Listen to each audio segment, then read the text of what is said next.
오늘 강의를 맡은 정다혜입니다. 아침 식사 다 하고 오셨죠? 이제 곧 점심이잖아요. 옷이 점점 얇아지면서 이제 다이어트 생각하고 계시는 분들 계시겠지만 오늘 제가 초반부터 점심을 고민하게 해드리겠습니다. 여러분, 내가 뭘 먹어야 할지, 이거 내가 먹어도 되나 싶게 한번 이야기를 드려볼까 하는데요. 지금 영양 과잉 시대라고 얘기를 해요. 그래서 어떻게 얘기를 할 수가 있냐면 배는 부른데 영양 결핍, 배부른 영양 결핍이란 말이 나오기 시작을 했어요. 실제로 이게 나왔던 게 10년 전에도 이 이야기가 있었습니다. 근데 어디에 있었냐면 미국에 있었던 얘기들이에요. 배가 부른 아이들이요, 영양 결핍인 상태다. 그래서 위험하니까 야채를 13접시를 먹어라라는 게 정부의 이야기였어요. 당신은 건강하고 싶으면 13접시의 야채를 먹어라. 근데 지금 그 이야기가요, 한국에서 나오고 있다는 사실이에요. 왜냐면 저희가 먹는 음식이 바뀌었기 때문에. 그리고 실제로 이제 코로나가 지나가면서 바뀐 게 뭐냐면요, 저희가 배달 음식 먹는 확률이 굉장히 높아지고 야채는 줄고 고기 종류는 굉장히 많이 늘고 그렇기 때문에 식사의 형태가 바뀌었대요. 그리고 우리가 먹는 음식이 해먹는 사람들이 점점 줄어서 절반도 되지 않는다고 합니다. 그런 만큼 우리가 외부에서 사 먹고 또 혼자 살면은 거의 먹지 않는 경우, 하루에 2끼나 1끼를 먹는 가정들이 훨씬 많이 늘어났다고 해요. 그렇다면 그 1끼, 2끼 또는 내가 집에서 해먹는 거 건강하냐? 저는 이 사진 보고 무슨 생각을 했냐면 물 뿌리는 건가 그랬어요. 이게 농약이더라고요. 농약을 이렇게 치는 거 보셨어요? 이렇게까지 쳐가지고 해야지 주변에 벌레가 오지 않는데요. 벌레가 많으면 상품성이 떨어져가지고 가격이 많이 깎인다고 합니다. 그래서 농약을 과하게 치게 얘기를 하고, 뿐만 아니라요, 저희 한국은 원래 토양이 그렇게 좋지가 않대요. 옛날부터 국가에서 비료를 지원해서 마음대로 쓰세요 할 정도로 굉장히 많은 양을 지원을 해줬는데, 이게 1년, 2년, 3년, 4년 쌓이다 보니까 문제가 뭐냐면 땅이 쉬어줘야 될 타이밍을 놓쳤다고 합니다.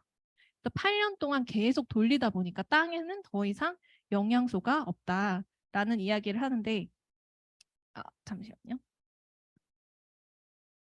네. 거기에다가 그러면 한국에 있는 것뿐만 아니라 외부에서 들어오는 것들 있잖아요.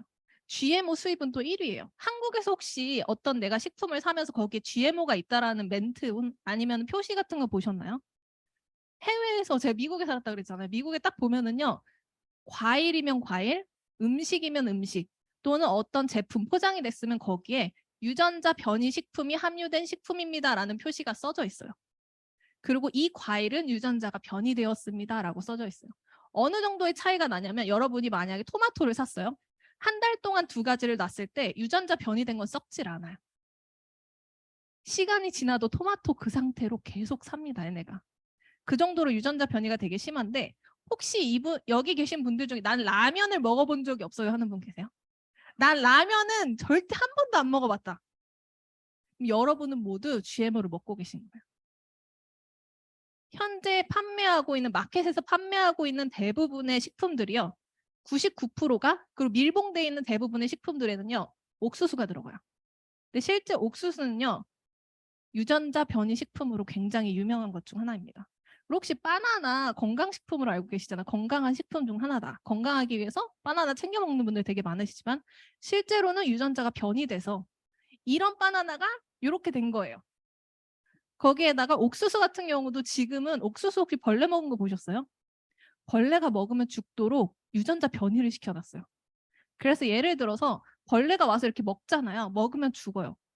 이게 되게 심각한 게 뭐냐면, 유전자 변이된 거랑 변이되지 않은 걸 세워놨을 때 새들도 안 먹어요.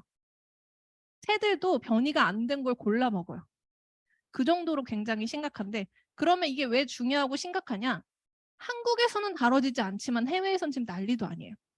왜냐하면 이렇게 유전자 변이된 걸 많이 먹을수록 우리 몸에서 알 수 없는 일들이 일어나고, 실제로 이렇게 쥐한테 실험을 했더니 이렇게 암세포 종양이 발생하더라.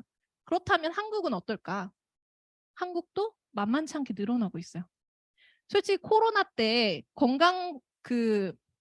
건강검진을 하는 사람들이 줄면서 이제 확인이 제대로 안 된 케이스가 많았지만 그래도 꾸준하게 늘고 있다고 합니다. 그리고 암뿐만일까요? 혹시 알고 계신 질병이 나는 20개가 넘어가는 분 계세요? 저도 아마 세보면은 100개가 안 될 것 같긴 해요. 그쪽 분야에서 이제 공부를 했었지만, 근데 실제로 우리가 모르는 질병이라든지 알고 있는 질병들이 굉장히 많아요. 3만 개가 넘는다고 합니다. 근데 그거의 대부분이 우리가 먹고 있는 음식, 그걸로 인해 생겨난 면역으로 인해서 바뀐다고 합니다. 하지만 우리가 대부분 이런 일들 생기면은 뭐 찾냐면은 가장 먼저 찾는 거 뭐예요? 약 찾아요. 소화 안 되면 뭐 찾아요? 소화제 찾아요. 아프면 진통제 찾아요. 생리통 오면 유명한 것들 있잖아요. 잘 듣는다고 했던 것들. 그런 거 찾고요. 감기 걸리면 감기약 찾아서 먹어요. 대부분 원인은 생각하지 않고요. 그냥 증상만 완화되면 괜찮을 거 찾거든요. 하지만 그런 것들은 결론을 내려줄 수가 없다. 그리고 이런 질병들을 야기하는 것 중에 가장 유명한 게 하나 있죠. 바로 활성산소입니다. 혹시 지금 나는 활성산소를 제대로 케어하고 있다 하시는 분들 혹시 계신가요? 메나테크 하시는 분들 말고. 네. 왜냐면은 활성산소 같은 경우는 지금 여러분이 눈을 뜨고 있을 때 또는 자고 있을 때 움직일 때 가볍게 이렇게 손을 흔들거나 아니면 어떤가를 할 때 항상 생겨나는 게 바로 이 활성산소입니다. 그렇기 때문에 TV나 그런 뭐 홈쇼핑이나 이런 데서 가장 많이 나오는 게 바로 항산화 제품이에요. 항산화에 좋아요. 또는 어떤 야채나 과일을 얘기할 때 이거는 항산화에 좋아요라고 얘기를 하잖아요. 근데 그런 것들을 일일이 다 찾아 먹는다고 해도 우리 몸에 과연 항산화가 높게 될까? 라는 생각하지 않으세요? 근데 실제로 오락 수치라고 해가지고 오락 수치를 체크를 했을 때 우리 몸에 들어와서 굉장히 빠르게 항산화력을 높여주는 제품이 바로 엠브로토스 A입니다. 뿐만 아니라 그 외적으로도 많은 이제 부원료들이 들어가 있는데 저는 엠브로토스 AO를 뭐라고 얘기하냐면 에이스라고 얘기를 해요. 왜냐하면은 제품 중에서 저는 이게 에이스라고 봐요. 꼭 필요하고 항상 필요하고 숨 쉬면 필요한 것, 살아있으면 필요한 것이라고 생각을 하는데 그 이유는 뭐냐면 저희가 3만 6천여 가지의 질병이 활성산소로 인해서 나타나는데 우리가 그거를 절대 막을 수가 없대요. 자동차 엔진을 키면 나오는 배기가스가 나오는 것처럼 우리가 음식을 먹으면 숨을 쉬면 움직이면 살아있으면 무조건 나오는 게 활성산소라고 합니다. 그렇다면 왜 나올까? 나오는 이유는 바로 좋은 기능과 나쁜 기능이 있어요. 좋은 기능은 우리 몸에서의 무기가 되어주거든요. 그래서 나쁜 게 들어오면 그걸 가지고 무기를 들고 싸워줄 수가 있어요. 근데 너무 많으면 뭐하냐? 예를 들어서 한 명이 쳐들어왔는데 거기에다가 핵을 떨어뜨리면 어떨 것 같아요? 다 죽어요. 문제가 생겨요. 또는 한 명이 들어와서 칼을 들고 들어왔는데 거기에 대포를 쏘면 어떨까요? 다 무너지겠죠. 마찬가지로 활성산소는 좋은 무기이긴 하지만 너무 과하면 반대로 우리 몸을 해치는 그런 부분이에요. 때문에 AO에 들어가 있는 그 성분들은요. 항산화에 굉장히 좋은 성분들과 여기 보시면 부시프럼이라고 해가지고 굉장히 비타민 C가 다량으로 함유되어 있다라고 보시면 돼요. 비타민 C는 항산화에 굉장히 좋다라고 얘기를 되어 있는데 뿐만 아니라 이거 말고도 이제 항산화에 도움이 되는 녹차라든지 또는 아니면 포도 껍질 추출물, 안토시아닌이 들어가 있고 그리고 이제 양파 추출물, 혈액하고 혈액 정화 또는 혈액 순환 이런 데에도 도움을 줄 수가 있고요. 그리고 십자화가 식물이 들어가 있어요. 그래서 강력한 항산화제에 좋은 항산화에 좋다라고 얘기 들어가 있는 것들이 다량으로 들어가 있어서 주 원료와 부원료가 되어주고 있다라고 보시면 되고요. 뿐만 아니라 엠브로토스 AO에는 엠브로토스가 들어가 있는 걸로 굉장히 유명합니다. 엠브로토스가 50% 이상 들어가 있기 때문에 엠브로토스를 먹으면서 이렇게 항산화력을 챙길 수 있는 그런 플러스 알파의 네, 그런 효과를 볼 수가 있어요. 그렇다면 항산화 제가 얘기를 드렸는데 AO가 항산화에 좋다는 건 여기 다 아실 거예요. 그죠? 근데 혹시 오메가3도 좋다는 거 알고 계세요? 오메가3가 항산화에 굉장히 좋아요. 대부분 사람들이 오메가3 왜 먹냐면은 혈액 순환 때문에 먹는다라고 생각을 하세요. 실제로 틀린 말은 아니거든요. 오메가의 종류에는요. 3하고 6하고 9이 있어요. 근데 대부분의 사람들은요. 6하고 9을 즐겨 드십니다. 그렇기 때문에 이상적인 비율이 1대1에서 1대4였을 때 현대인의 비율은 1대20에서 1대100 정도가 돼요. 그러니까 굉장히 오메가6나 9의 비율이 크죠. 근데 이게 왜 중요하냐면요. 우리의 세포막은요. 저렇게 오메가6나 9이 많으면 이렇게 11자로 굉장히 빽빽해요. 지하철을 탔는데 다 일자로 이렇게 차렷하고 있으면 굉장히 좋겠죠. 숨도 못 쉴 거예요. 근데 아래처럼 이렇게 오메가3가 섞여 있으면 유동성 있게 움직일 수가 있어요. 틈이 있는 거예요. 그래서 그 사이로 좋은 것이 들어올 수 있고 나쁜 게 나갈 수가 있고 그 사이로 뭔가 이동할 수가 있어요. 그래서 오메가3가 중요하다라고 얘기를 하고 오메가3가 이제 항산화에 좋다라고 얘기하는 이유도 항산화에 할 때 그 산화 물질이요. 세포막 바깥으로 나갈 때 이 세포막을 뚫고 나갑니다. 근데 만약 여유 공간이 없으면 절대 나갈 수 없겠죠. 그러면은 또 다른 건 뭐냐? 오메가6가 과다하면은 이런 부작용들이 올 수가 있어요. 염증 상태도 심해질 수가 있고.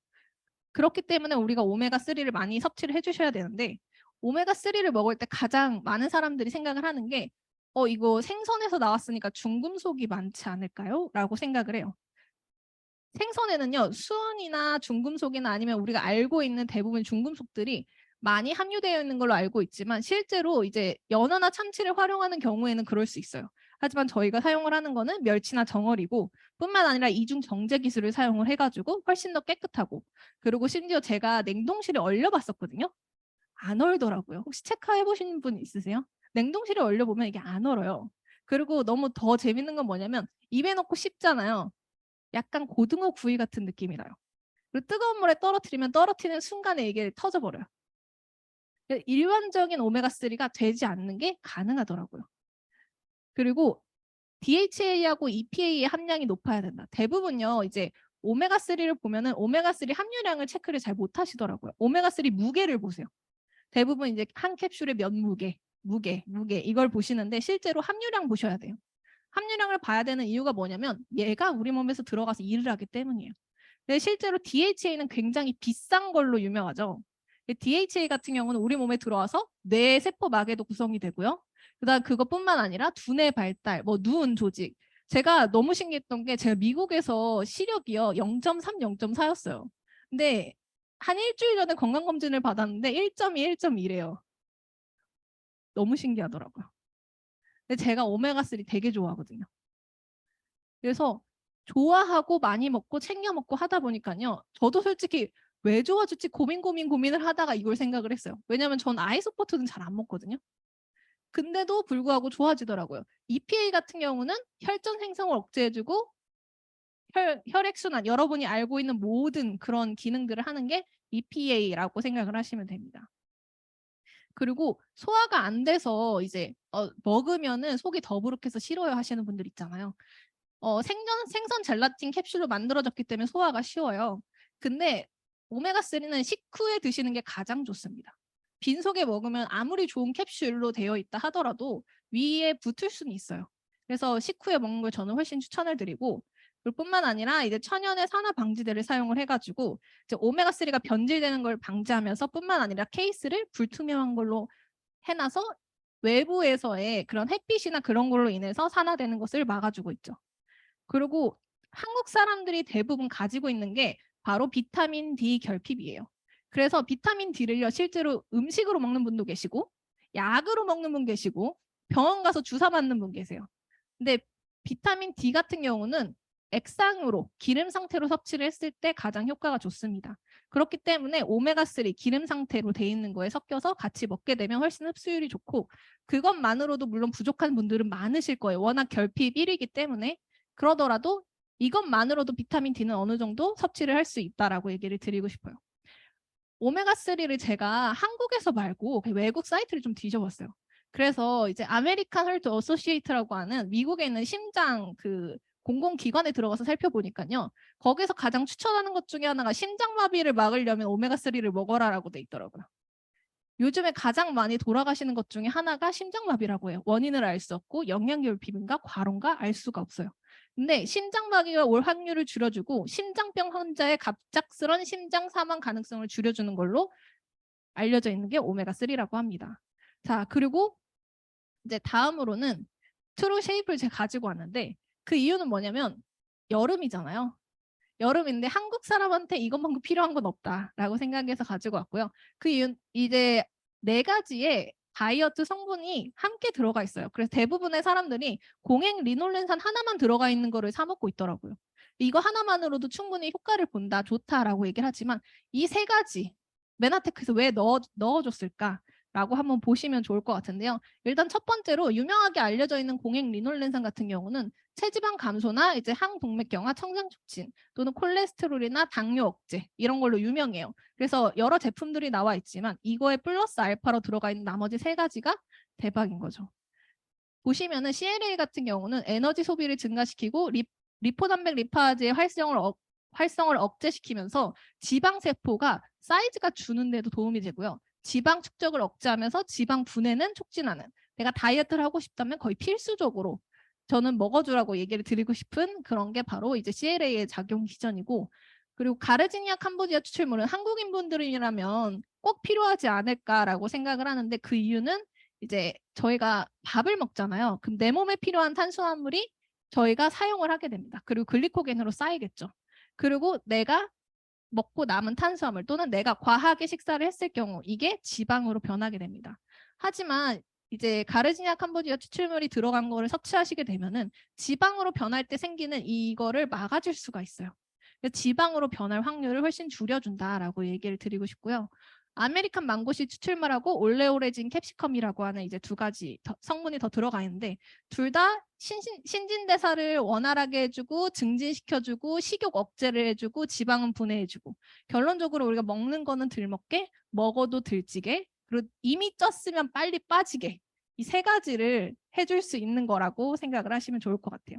그리고 마지막으로는 메나테크 제품은 꼭 이게 들어가 있잖아요. 엠브로토스 들어가 있습니다. 그래서 저희가 보시면 다이어트 기능성 효과 4가지를 하나에 다 넣어놓은 게 바로 이 트루 쉐이프라고 볼 수가 있어요. 그리고 제가 끝나기 전에 여러분의 이제 행복한 점심을 위해서, 그리고 빵 좋아하는 빵순이 분들을 위해서 하나 얘기를 딱 드리자면, 제가 이제 미국에서 프로젝트를 할 때가 한번 있었어요. 근데 그 프로젝트가 뭐였냐면은 수출을 하는 이제 그 순서에 대해서 하는 것 중에 하나인데, 고기는 너무 심하니까 얘기를 못 드리겠고 밀가루 얘기를 하나 해드릴게요. 밀가루를 수출을 할 때요, 방부제와 밀가루의 그 성분을 절반과 절반으로 합니다. 어떻게 하냐면요, 이렇게 가루를 뿌리는 게 있어요. 그러면은 그 컨테이너 되게 큰 데다가요, 한 겹의 밀가루를 뿌리고 그 위에 방부제를 뿌리고 밀가루를 뿌리고 방부제를 뿌려서 수출을 해요. 근데 그 이유가 뭐냐면 그 방부제를 그렇게까지 뿌리지 않으면 안에서 벌레가 생기잖아요. 그래서 이거를 그렇게까지 뿌려서 배로 보내요. 그럼 한 달 뒤에, 멀면 멀수록 방부제를 많이 뿌리는데 한국은 얼마나 먼지 아시죠? 미국 갈 때 몇 시간 걸려요? 10시간 넘게 걸리잖아요. 배 타고는 얼마나 걸릴까요? 엄청 오래 걸려요. 그럼 그 시간 동안을 유지해 줄 수 있는 방부제가 겹겹이 쌓여서 갑니다. 자, 만약에 오늘 내가 빵을 먹을 생각이었다면 한 번 더 생각해보는 그런 시간이 되지 않을까라고 생각이 들고요. 네, 오늘 강의를 이렇게 마치도록 하겠습니다. 감사합니다.